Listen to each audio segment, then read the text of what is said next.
obviously for this one, we were just going to have people who had already had the system, because really I didn't want to go through the whole demo process again, but just do a bit of the updates and stuff like that.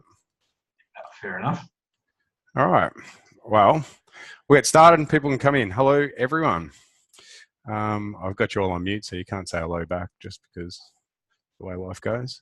Right. So first of all, I'll try and get through this fairly quickly. I got in trouble tonight, even though we're getting a lot of interest and a lot of people signing on. My wife yelled at me today because I forgot about parent-teacher interviews. So I've got to try and get through this relatively quickly, but I'll try and show you what we've done with the system over the last, particularly the last few weeks. And particularly since we've rolled out to more areas like Western Australia and Queensland, and we've had some agents that, don't have the sort of market that I have. I think some of you saw my sales this week. And that's, you can see that on your screen. So we had one that had 12 buyers, one that had 5 buyers, one that went $45,000 over reserve, and one that went $140,000 over reserve. And that's all really well and good if you're in Victoria and particularly metropolitan Melbourne and you get the opportunity to have that sort of numbers, but not everyone gets that. So what we've done is we have made it a lot easier for areas and markets that have, less buyers. People, buyers where you might see 10 or 15 people through over a 30 or 40-day period as opposed to 10 or 15 people in an afternoon. So to give you an idea, this is our setup page for a property, and it's very, very different from what it was just a couple of weeks ago. Now what we're able to do is we're able to set up a sale from the day that it's listed, rather than running an auction style sale that I've been traditionally running over the last 12 months. We know that there are some markets around Australia and some areas where, if you get someone or a buyer that's got a heartbeat, then you need to jump on them straight away. And you can't afford to allow those buyers to wait 2 or 3 weeks until the sale's scheduled to start. So what we've done is we've created it now where you can set a start time for the sale. And that start time for the sale could be the day that it's listed. And you can have this sale now open for 2 or 3 weeks or 4 weeks or even 5 or 6 weeks if you choose to. And how you would do that is just simply set a start time. So you'd set a start time today, call it 7 p.m. There's a couple of different options here as far as deposits. For a long-term or a longer campaign, you would pick the middle one. The middle one just means that you can still use credit cards to verify your buyers, and you can still check their identity and make sure that the people that are registering are the people that they say they are. But what it doesn't do is it doesn't take the deposit at the end of the sale. So after a number of days, I think it's 2 or 3 days, it will automatically put a void through. Now that void will simply mean that we're not holding any money, we're not taking any money. And generally speaking, for something like that, you would probably only ask $100, $200 from them, something of that type of nature. If you're doing a long sale, and I've been caught on this in the last 48 hours, obviously setting up sales, these type of sales has been fairly new. Leave the initial timer blank. So take that out completely. You don't need that unless you're running an auction style sale that you're hoping to have tied up within an hour or so. You want to leave that one completely blank. Obviously, your minimum initial bid, that bid is just, if you've got a property that you reckon's worth $400,000, you probably don't want people being able to put in offers at $300,000 or $280,000 or, even $320,000. So if your property is worth around $400,000, you might set that at $360 or $370 or even $350, but, somewhere within the ballpark of what the property is going to sell at. And that just eliminates the need for you to deal with really dumb, stupid, ridiculous low offers. You'll notice now in this next stage, this is all now colored coded. So this is now red because we now have 2 stages to a sale. We have what's known as the pre-reserve stage, and that's the stage where it will just eventually, it will just run for as long as it needs to run.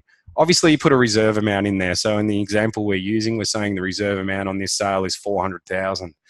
Now the countdown timer, when we get to this second bit, the first stage timer type, there are now 2 options there. The first one is a countdown timer. Now that is something that is invariably used for my type of sales, the sales that you've all seen on Facebook and online, the auction style sales where, If someone makes an offer, I'll give them 20 minutes below reserve, and then I'll give them 10 minutes above reserve. In a longer style sale or a longer, 4-week type program, you don't use that. Flick it over to a specific date. So you can set this sale. It's now starting at 7 o'clock. You can set this for 3 weeks in advance. So we'll go the 28th, closing off at, let's say, closing off at 7, for want of a better term. So closing off on the 28th of the 7th.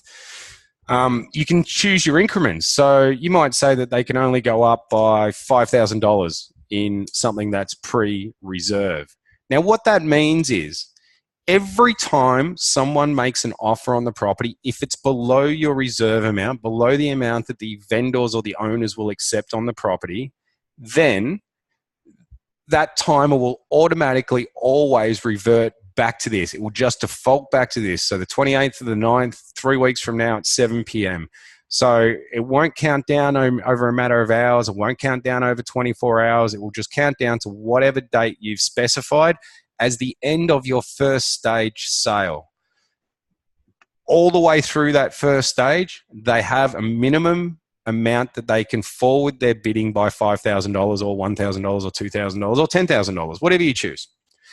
Now, this second part, the part that's in green, and obviously it's in green because we're now talking about what happens post-reserve or over your reserve amount. So let's say you've got a property that's got one of these specific date, and I'm thinking of calling it a specific date sale or a countdown sale. I don't know, I'll work that out down the track. But you've got one of these sales, and you're a week or a week and a half into it. You come across a live buyer that wants to put in an offer. From there, if you were lucky enough to get 2 buyers, you can, and you do get that property over reserve, you can transition this into very much an auction style sale. So you can say, all right, we've had a buyer going backwards and forwards, and we may have counter-offered, but now we've got 2 buyers, and we can say, well, now you've got an hour between offers. So an email can go out, and we can say to buyers that the property's now hit reserve. You've got an hour to make your decisions, and the property will be sold today. So you can bring these sales forward if you're fortunate enough to get a multiple offer. If you don't get a multiple offer, if you are just in a one-on-one negotiation, you have on your, and I'll pull it up,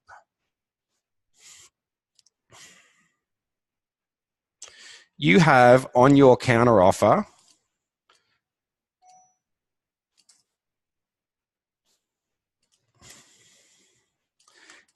I'll let that time out for a sec. So you have the ability to just leave the time to act blank. If you leave your time, even if you're counter-offering, if you leave your time to act blank and you don't put any specified time in there, that will also just revert back to this time. So you can counter-offer. If someone makes an offer of, we're saying 400, someone makes an offer of 380, you counter-offer at 420, you leave the time to act blank, it will always just revert back to this 7 o'clock 3 weeks from now. Now, if you get closer, say you're a couple of $1,000s away, or $2,000 or $3,000 or $4,000 away, you can then put in the time to act 2 hours or 3 hours or half an hour or 15 minutes or 4 hours or whatever's going to be appropriate for you and whatever's going to be appropriate for that particular sale. But you can start to put a lot of pressure back on your buyers. You can say, well, we're right at the pointy end of the sale now. Need you to start to make some really serious decisions, and you have to have this tied up within the next hour or 2 hours or 3 hours. And we've taken a lot of feedback from agents from around the country, and we think for the majority of real estate agencies that aren't in major metropolitan areas and aren't dealing with really, really hot markets, this is probably going to be the preferable way to run a lot of these sales, because it just means that when you get that live buyer and you get that hot buyer, then you're good to go. You're good to go with them straight away. Now, when I'm talking about the counter offers, so I'll just put in an offer here so I can get up to a counter offer.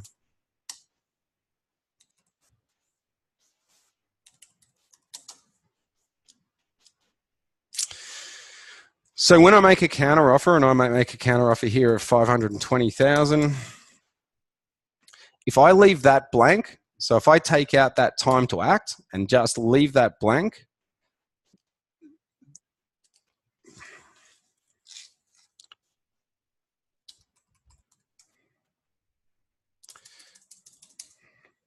It will, not on the demo, but on the live site. We're still updating this demo site, but on the live site, that will divert back to whatever our time is.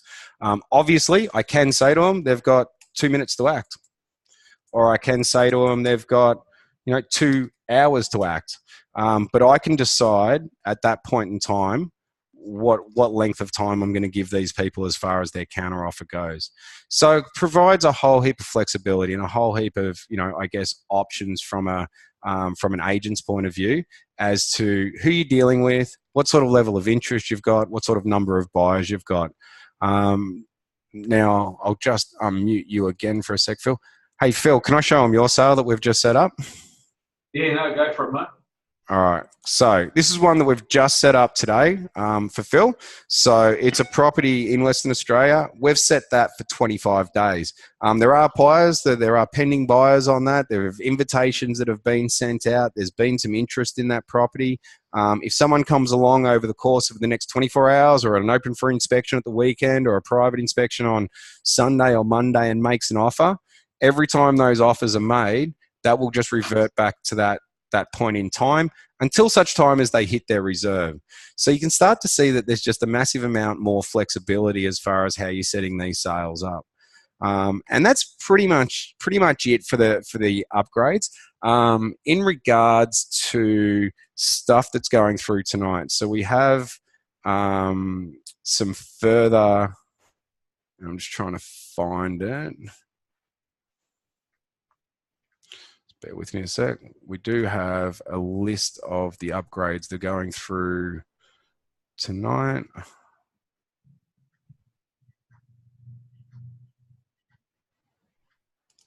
All right, so as of tonight,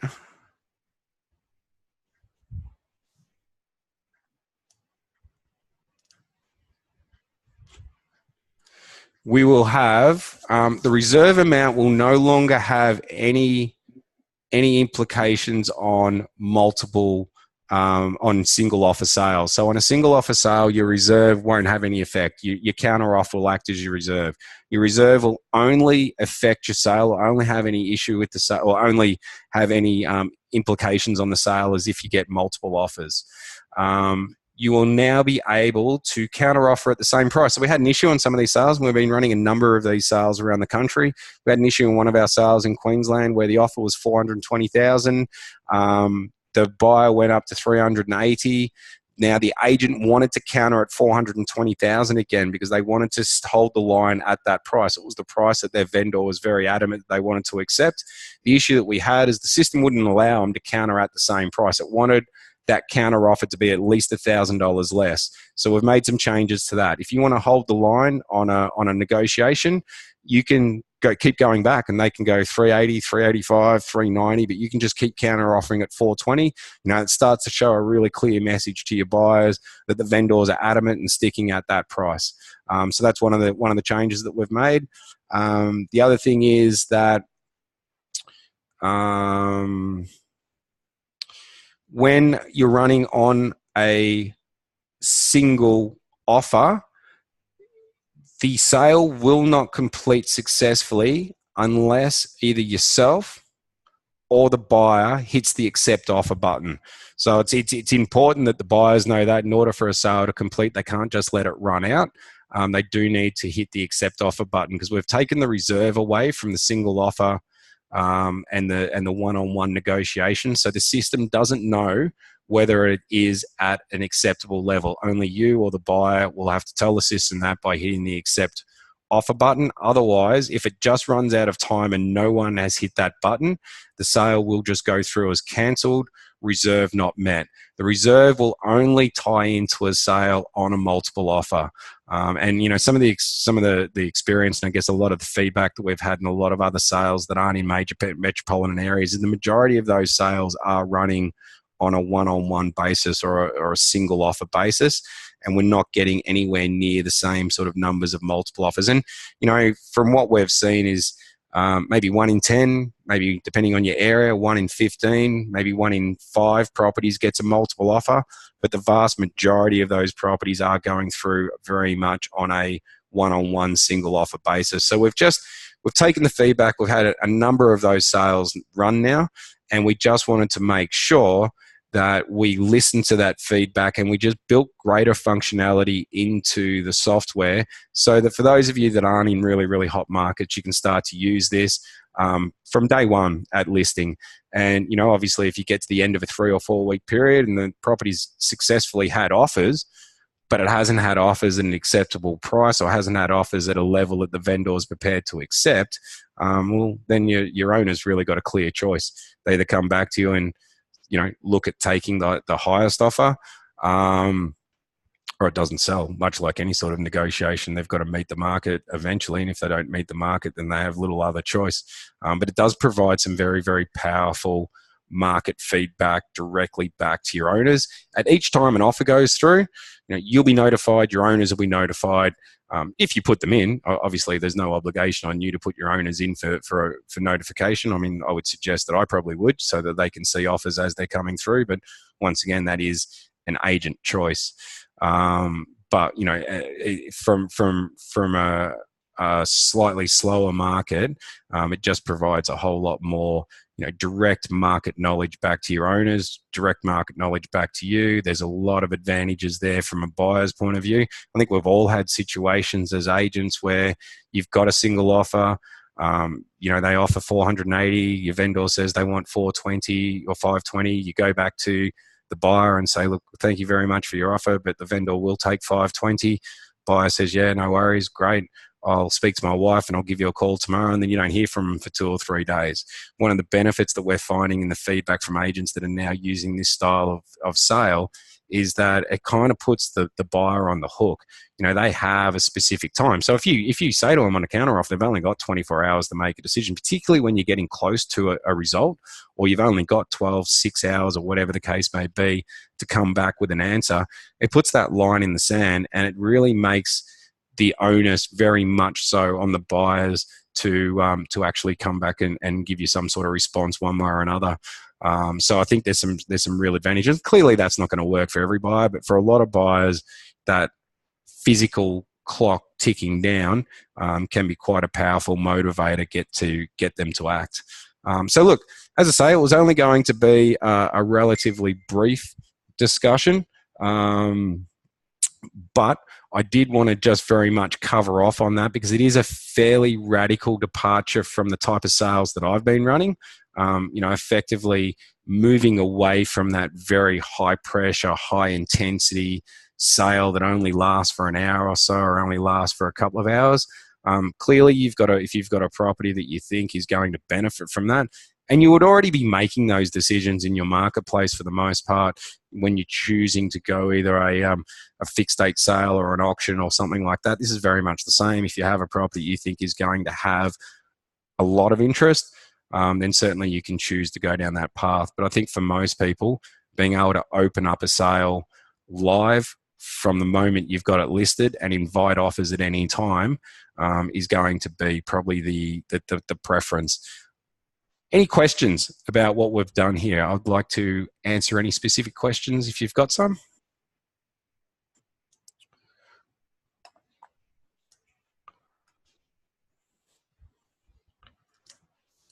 We're all good? No specific questions?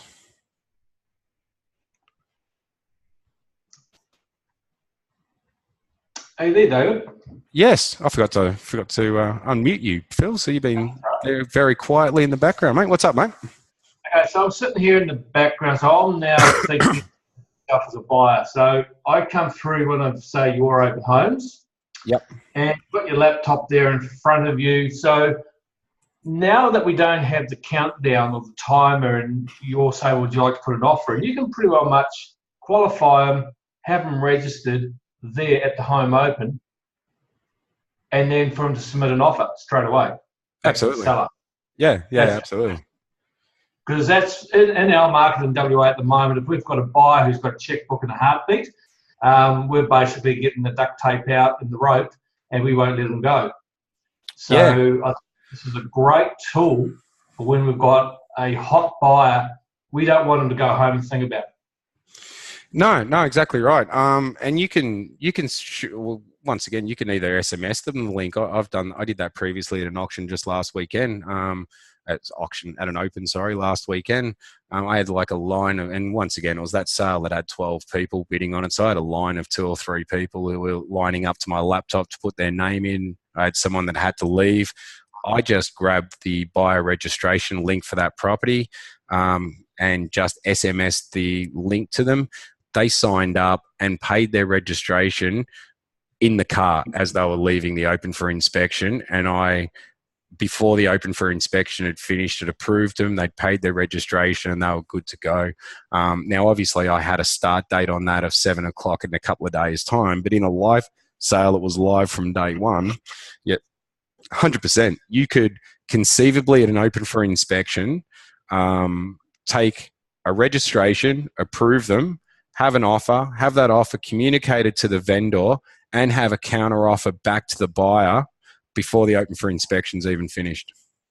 That's fantastic, because what a great way to listing presentation to say to Mr. and Mrs. Seller, look, at our first home open, we won't do any pre-viewings of this property, but on the first Saturday, make sure you're in front of your iPad, your iPhone, or at a computer, just in the event that that may happen. Yeah. At full control while they're having a cup of coffee at the Dome somewhere. Yeah, absolutely. And the beauty is they'll be notified. So they once, as you say, if they've got a phone with them, they can get emails on. The minute that buyer puts the offer in, it goes straight to them. So it just removes a lot of the double handling. It removes a lot of the unnecessary legwork, the unnecessary waiting. It's delivering information back to the stakeholders in a very, very rapid format. And it just makes life a lot easier. So, from a buyer's point of view, they're able to submit their interest. They're able to find out whether their interest is at a level that's going to be acceptable to an owner from, the moment they've submitted the offer. And from an agent's point of view, they're able to have that quick chat with the owner, counter offer, and have that back to the buyer. And you can have a fairly rapid backwards and forwards, or it might be something that stretches on for a couple of days. Now, obviously, it's a very low offer. You can leave that offer just sitting there. So, rather than a buyer walking away from it, they have to physically go in and cancel themselves out as a participant. So even if they did that, there's a couple of real advantages from an agent's point of view. Number one, that buyer hasn't just gone cold and is not returning your calls. They've gone to the effort to actually cancel themselves out of the sale. So there's a really clear indication they're no longer interested in negotiating on the property. Once again, that's something that's very, very potent market information back to the owner. From an agent's point of view, you probably put a phone call into them and see if they really are dead and dusted and out of the sale, but not to waste any more time on them. If they are, then you move on to the other buyers. But once again, it's about delivering market-based information to all the stakeholders in a really timely, efficient, robust manner that should just streamline the efficiencies. And there's a lot of inefficiencies, particularly in single offer negotiations. As far as the difficulty that a lot of buyers have just submitting their interest, and they say to you, well, I'd like to put an offer in, and then you've got to go ring the owner, the owner's got to ring you back, you've got to then ring the buyer. It's all done very verbally. There's a lot lost in translations. There's an element of Chinese whispers to it. You're trying to qualify to the buyer why the owner won't take their price. You're trying to qualify to the owner why the buyer's made an offer lower than they're hoping to expect. You're trying to do all that sort of fluffing at the edges to keep everyone happy and not annoyed. But what we're finding in these live sales that have been happening around the country is we don't really need that. I think agents do a lot of that stuff because they kind of think they have to. But if you just deliver that pure market information back to the owner, it tends to take out a lot of that, and the owners will just make very, very quick decisions based on the dollar value of the sale. Steve, in regards to your question, are these sales expressions of interest? Yeah, good question, mate. Not too sure. I guess they are. It doesn't really have a title. I've called it expressions of interest for want of a better term. I'm happy for you to make up your own name for them. I guess they're expressions of interest. I didn't build this we didn't build this model to a particular style of sale. Like everything else we've done with this software, we've looked at the practicalities of a sales environment and the sales experience that we all deal with as agents, and we've built in real life functional solutions to the stuff that we all deal day with day. Ultimately, the first generation of this software was built around my experience as an agent. So it was built around my needs and wants to deal with a very, very hot market and deal with a very hot market very effectively and very quickly and without a lot of the negativity. As we've evolved and developed and gone on, it's become really, really apparent, that that's not going to be necessarily the right way to do it for every market in Australia. While it was very good, and in that 1 in 5 sale, or depending on your market, that 1 in 10 sale, it's an excellent way to secure a property and to finalize your interest. We wanted to have something that was going to have much, much more across the board appeal, something you could effectively put in play for every sale you run. And I think we're getting much, much closer to that. I would never say to you we're 100% there, because I don't think this software will ever stop evolving. We're very, very conscious of listening to our clients and listening to the agents that we're working with. We take criticism very constructively, and we take suggestions of things that we could do better very seriously. And if we're able to incorporate it in a way that's going to enhance the functionality and the usability of the software, then we absolutely do it. We tend to do it fairly quickly. There's been some massive changes in the last 20 days on this system, and like 95% of the changes we've been put in place have been enhancements and evolution and upgrades around this type of sale, and just making sure this type of sale works really well. We've now got somewhere in the vicinity of 9 of them running. Michael Morris has got a couple running now in New Zealand. I think, Phil, you've got two or three running, I think, mate. Yeah, I've got the third one that's going to go live on Monday. Third one going live on Monday. There's another 3 or 4 running out of Queensland. There are none of these type of sales running in Victoria at the moment, because Victoria is just not that type of market. We've got a number of sales running in Victoria, but they're all very much the auction style of sale. But that's just what you get when you work in a stupidly hot market. Yeah, the reason we go set date sales is mainly we do have a date of around about 3 to 4 weeks to run the sale. Yep. But what we've now done for the last 2 campaigns is in brackets, unless sold prior. So what it does now is, at least at the first viewing, the first home open, we basically say, look, don't wait until in 3 weeks' time to put an offer in. Register and put your offer in today. So that's what I love about the updates that you've done, Dave, is that we now have in our market that functionality to actually do that. Yeah, absolutely. And we've tried to not put rules in place. So if we go back to this page, basically everything there is customizable. So there's not really anything there that we have specifically said we reckon works, because one of the big learning things for us over the last 6 or 7 months is, no 2 markets are the same in 2 different towns, let alone 2 different states or 2 different cities. Every single market, town, suburb out there has its own unique peculiarities, has its own unique foibles, has its own unique way of doing things. So we needed to build in a massive amount of flexibility so that, it will be a little bit of trial and error. You'll need to work out what's going to work really, really well in your market, how you're going to, what you're going to call them. And, I'll come back to Steve's comment. Are these expressions of interest, countdown sales, whatever you want to call them, online fixed dates, pretty much whatever you decide is going to be the most market friendly sort of way you can describe it to your buyers. But essentially they are, I guess, countdown sales. So they count down to a specific time unless you reach reserve. I can't call them countdown times because my countdown timer is for my auction. So we'll come up with something. Does that pretty much cover? Is there any other questions at all? Naomi, are you still there? I'm going to unmute you, Naomi. You there, Naomi? I unmuted her and she left. It's rude. You Did there? I mute? Gotcha. You there? Oh, yeah. Hi. How you going? Yeah, good. Now Thanks. you were looking at uploading a sale? Yeah. I am still looking at it. Just a delay with the vendor getting their house ready. Okay.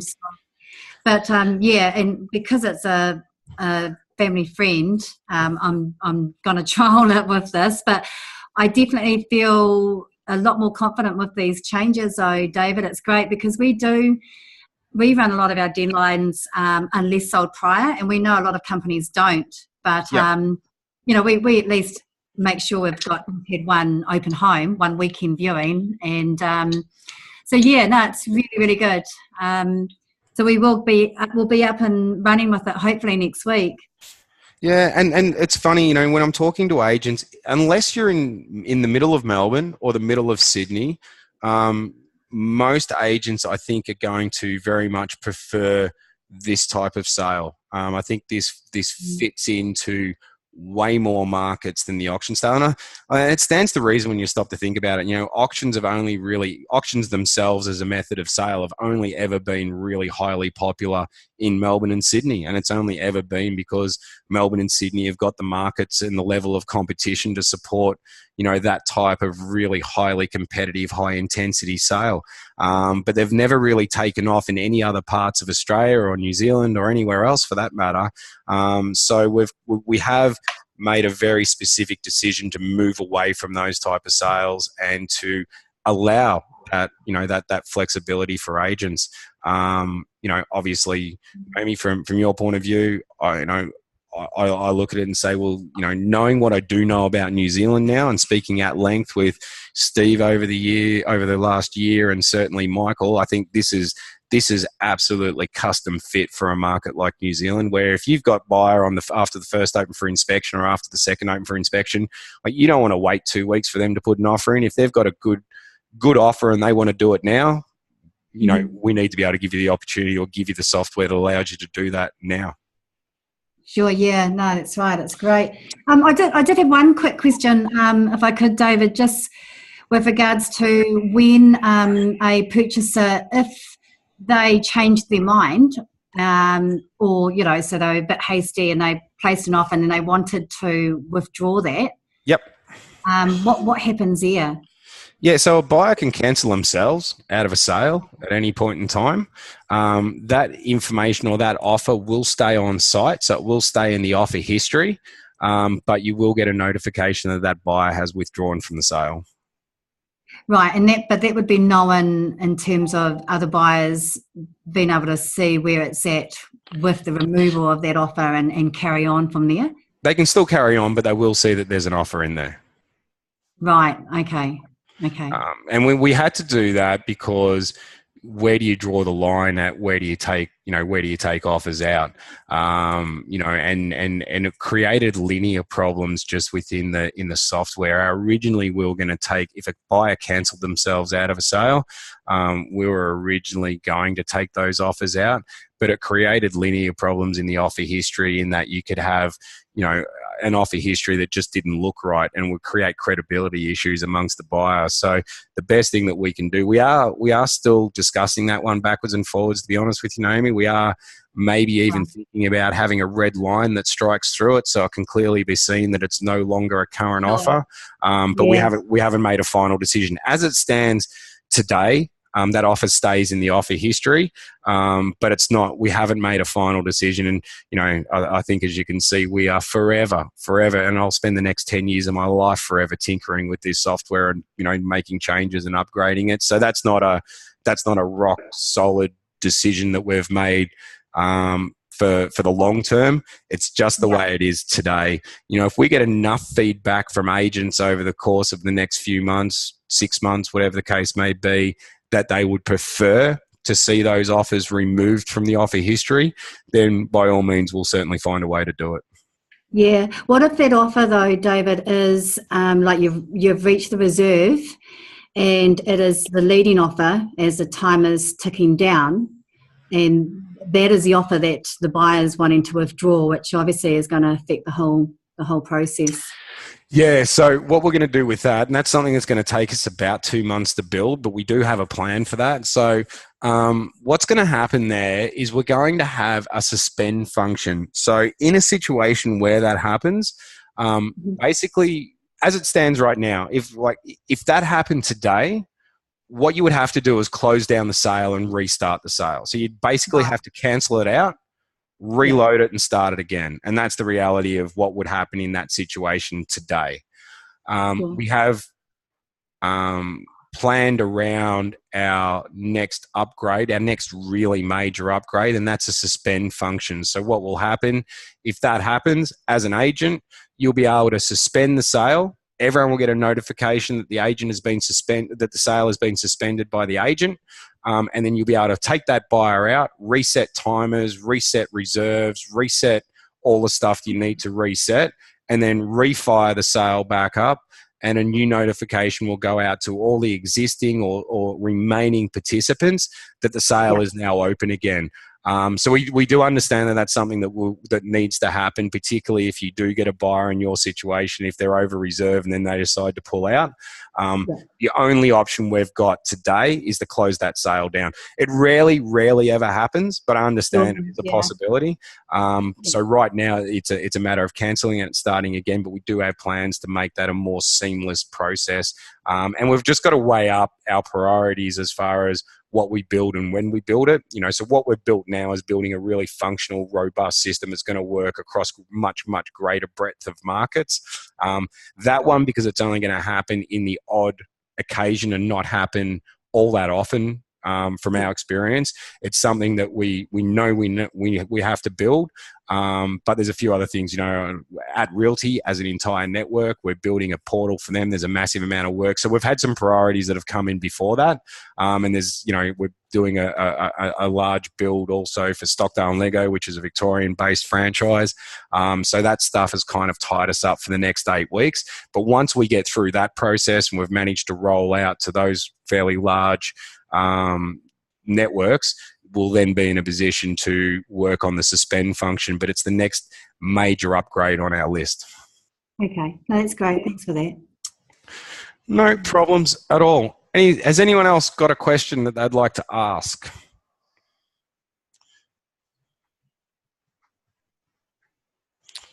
We all good? Yeah, I've got one, David. I actually had a very interesting question last week. Instead of using this system to throw your property out to the market, don't call it a set date sale, don't call it a fixed date sale. This potential seller said, well, what if I want to go out to the market with a price, but I want everyone to submit their offers online? Yeah.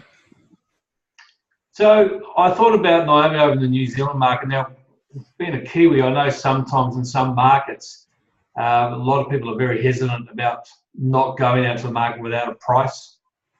So, I know over here in WA for a long time we were doing, present all offers over $399. Yep. And then we'd sell it for like $500,000. So I basically, from where I'm standing as an agent, this software has basically got so many different functionalities for a lot of different agents and so many different markets. It's now got to the stage you don't have to have a set date sale. You don't have to have a certain point in time. No. You can in all of your marketing say, we're going to sell this house today and please present all offers over $399,000. In the back end, obviously you'll have a reserve set in there to what the seller's happy to go for. Yeah. So I think what you've done here in the last 3 weeks, David, it's really opened it up to a lot of different markets, both here in Australia and New Zealand. And I think it's a lot of people have just got to really open up their eyes and their minds to say, how can we make it benefit to our sellers at the appraisal or the listing presentation? Yeah, so along those lines, I've got an agent in country Victoria. I think the town's got about 6,000 people in it. And their average time on market is over 90 days, and they sign up their listings on a 90-day authority. So rather than run something for 3 weeks, and his stuff is all fixed price. So, you know, their properties go on the market at $399 or $385, and it's all just fixed price stuff. There's no ranges. It's just absolutely fixed price. So how he's going to do it is set up his sales, and he's going to set his sales up for 90 days. So he's going to run his sales for the length of his authority. And basically from his point of view, if he's got a property at $399, if someone comes in at $380, he's probably just going to hit the accept offer button. Like they're from their point of view, they're just going to take offers that come anywhere near the sales price. He can't tell me the last time he had 2 people that wanted to buy a house at the one time. But what he does often get that are people that live 2 or 3 hours away that come in, view the open for inspection, then drive 2 or 3 hours home. And one of their biggest frustrations is distance. You know, so this eliminates a lot of their issues with distance, where they can effectively communicate offers and counter offers backwards and forwards, using their phone or their iPad. So you're right, Phil. There really is no limitation to this. You know, to take it to a ridiculous degree, you know, there's no reason why you couldn't set a sale on this to run for 12 months, and anyone at any particular time over 12 months comes in and makes their offer. And then if it hits reserve, then you call it in. Now, obviously, that's an extreme example. I've never in my life seen a 12-month sale. Having said that, as an extreme example of what you can do, it just goes to show that if you put a little bit of thinking around how you set your timers up, whether you have a countdown timer or a specific date, you know, how long you allow people after reserves been met, how you deal with the timer on a counter offer. Do you give them, 12 hours or 24 hours on a first offer? Do you progressively bring those counter offer timers down as you get closer and closer, just to increase that level of that level of competition and that fear of loss with the buyers and that urgency in the sale process? There's just a massive amount of flexibility in this, and you can pretty much do what you want with them. If you can think of a way to set up a sale, there's not too many types of sales you can't set up with this system now, and it still delivers the same results. Immediacy of communication to all stakeholders, really, really clear, taking away that, the uncertainties of phone calls, just delivering that information off the bat straight away.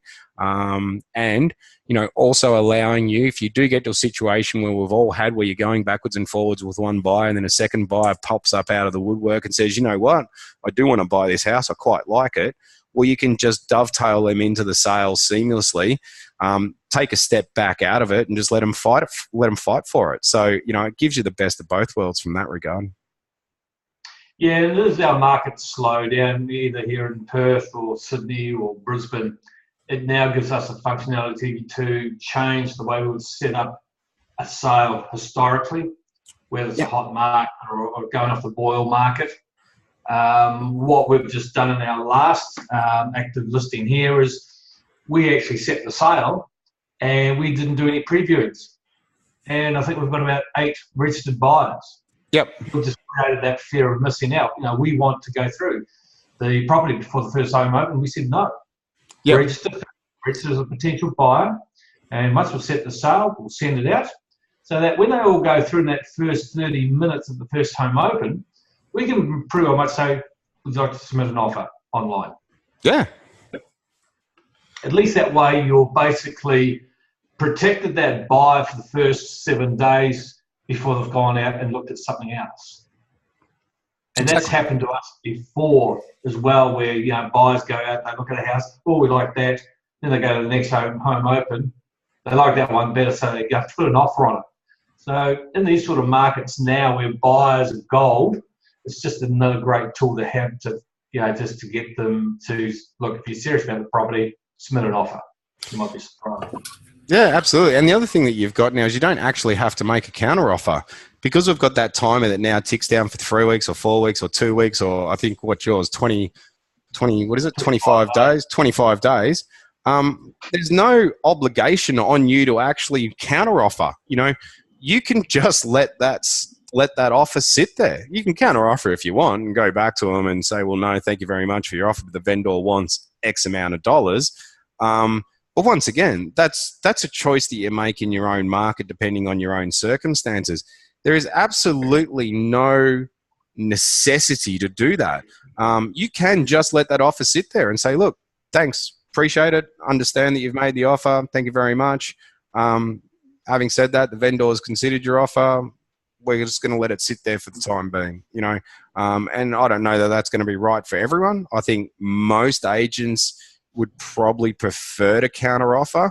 But that's not, you know, I think for so much software that gets released to agents, you've got people that are either aren't in real estate or haven't been in real estate for a long time that try and make decisions and rules about how this type of stuff works. I think we've gone very much the other way, where we've gone, you know what, let's just build a really, really strong, you know, piece of machinery that works exceptionally well, and then let you make your own rules around it. So you can do pretty much what you want. You can counteroffer, not counteroffer. You can let it sit there. You know, I reckon there's probably some value in letting an offer sit there for 24 hours and just letting the buyer stew on it. But once again, that depends on your buyer and depends on your market. What it also does, David, is that, as we know, being auctioneers, a successful result is when you get an underbidder. Yep. You've got someone who's registered as a potential buyer and has submitted that first offer, and it's, you know, 20 grand away from the reserve. Well, buyer one doesn't know that. You get buyer two registered. He doesn't know. All he knows is he's got to pay a little bit more than buyer one. Before you know it, they start fighting over it. Yep. And that's the beauty about this. It's a transparent platform that the seller can sit back, sipping on his cup of tea, and say, I've got people, you know, that want to buy my house. If it doesn't meet the reserve, all we've done as marketing agents is said, well, we've just brought the market to you, Mr. Client. Yeah, make your own decision. Correct. And the other thing is, you know, with this second stage post-reserve, if you've had a property that's limped along for a couple of weeks, but you suddenly find yourself in that situation where you've got two buyers and they suddenly push themselves above reserve, well, the light will transition into a very competitive sale very quickly, and you don't have to do anything. It will just transition into an auction-style sale. You know, they'll have an hour or 2 hours or whatever you set that post-reserve timer to be. And they can just fight it out amongst themselves. You're above reserve. You've got a sale. It's neither here nor there for you. If it takes an extra day or an extra half a day, well, it's no skin off your nose. They can just fight it out for whatever time they need to fight it out, and eventually you'll have a winner. You know, that winner will be the one who's paid the highest amount. And obviously, from a vendor's point of view, they get the best of both worlds. They've had that ability to have a sale open for an extended period of time, waiting for the right buyer to come along.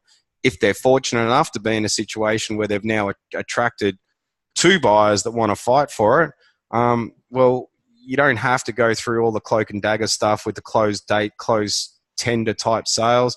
There's full transparency. Your buyers will have full belief in it. There's a lot of credibility around it, and they can just fight out amongst themselves. And that, in a nutshell, is pretty much it, guys. Any other questions at all?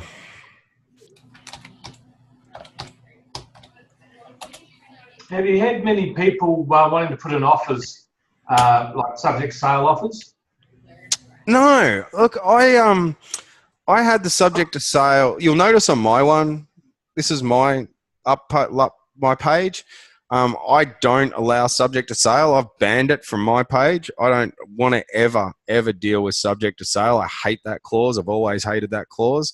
And it's currently only available in Western Australia and Queensland, because you guys in WA and the guys in Queensland for some reason really like that clause and like to use it. So I've had almost zero experience with subject to sale. I'm really interested to see how that one plays out for you guys, and I'm going to rely on, you know, the people like yourself, Phil, and Chris in Queensland and other people to, you know, report back to me on how that goes. But that was a specific request from some Queensland agents where they use subject to sale quite regularly, and use it. So they wanted to have that as an option on their sales, and invariably they allow subject to sale a lot more than I was. Look, I was surprised. Do you use it much in Western Australia? No, look, I've never been a big fan unless it's a real hot market where you put a signboard out and it sells in 5 minutes. Yeah. In this market, what I do is I make it available to my sellers. Yep. But what I then do is say, look, when they start bidding, obviously they're going to be putting in stupid bids, thinking that their house is worth more than what it really is. Yep. The danger of that is at some point in time, if they are the successful bidder, we then have to basically stop the clock for 24 hours. And then I have to go and validate whether or not that sale is worth taking. Yeah. Then it reverts back to the seller making a decision. Well, do you want the subject to sale? Provided I get the listing at the other end, of course, Yeah. for the next days. But if I don't sell it, then it's all been a complete and utter waste of time. Yeah, exactly. Yeah. I'll get double commission, but in a slow market, it is a tough call. What I like about taking the subject to sale is that buyer B, buyer C, buyer D doesn't know that buyer A has a house to sell. No. What it does, it's another person, another buyer in the mix competing for the property. Yeah. So if buyer B, who's a cash buyer, if he misses out by 2,000 or 3,000, guess what I'll be doing? I'll be going to the subject sale, say, look, sorry, but we've got a condition here that if there's another person who's got cash or subject to finance, it's up to the seller whether they want to accept your offer. Yes. That's the only way around it. And I know over in New Zealand, when I was there back 9 years ago, yeah, we used to do a lot of subject to sales because it was a hot market. But now you've got to be very mindful of, at the end of the day, you want a successful result for the client. We still do have a lot of subject house sales over here, Phil. You're right, but I agree. We are putting something in our terms and conditions along those lines as well, that a cash offer will always have, the vendor reserves the right to accept a cash offer over a conditional one anyway. I actually like, Naomi, what you guys have done with your conditions. It's really, really clean, where it's either conditional or it's unconditional. Like, it's just one or the other. And that way you're checking, because you've got a vast array of conditions that you can see with mine, and you can see on mine there's a whole heap of conditions that I choose from. And invariably I only allow finance condition anyway, but I think yours is a lot cleaner, where it's either conditional or it's not. They're not nominating specific conditions. They have to come back to you on an individual basis, tell you what their conditions are, and you approve them on that. That's right. So I think, and we spoke about that at length, but I think that's a really, particularly where you've got, in Victoria. So in Victoria, we only ever have building inspection and finance. There are no other conditions that are ever used in a Victorian sale. So ours are pretty easy. But when you've got a large number of conditions that could be possible or could be used, then I think you're better off just having either conditional or unconditional, and just letting those buyers tick that stuff off on a buyer by buyer basis. Yeah, we'll give it a go anyway, But yeah, and if it doesn't work, we'll change it. That's right. That's the beauty of it. You just change it to suit. Yeah, and I think at the end of the day, because this is new, and it took me a while to perfect it for my market. I was very open with Phil the other day and said, mate, I want you to test some stuff for me. So we're running some test sales out at Western Australia, whereas we've looked at what some of the agents in Queensland have done, and it's been quite successful for them.